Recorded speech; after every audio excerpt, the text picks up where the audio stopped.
खेत में गेहूं काटे छै अपन ससुरा जाके भतरा संगे खेत में गेहूं काटे छै।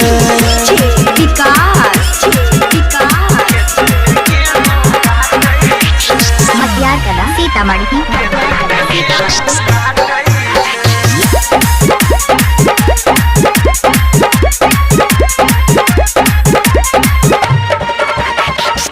मास्टरी कंटर दिए कोइर के पढ़ाई तो जाके ससुरो में करई छै कटाई।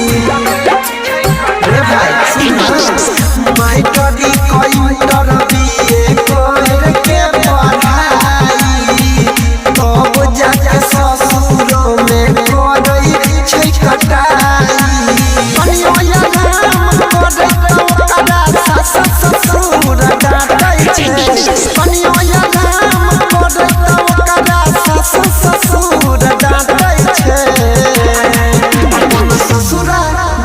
भतरा संगे खेत में गेहूं काटे छै अपन ससुरा जाके भतरा संगे खेत में गेहूं काटे छै।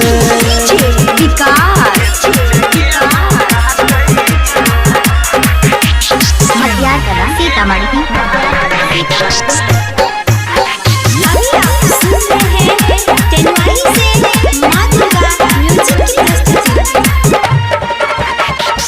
हाल पूछैला एक दिन कलिए हम तब फोन हो बुझ गेलै भतरा कर लेलकै मोबाइल छीन हो। हाल पूछैला एक दिन कलिए हम फोन हो बुझ गेलै भतरा कर लेलकै मोबाइल छीन हो।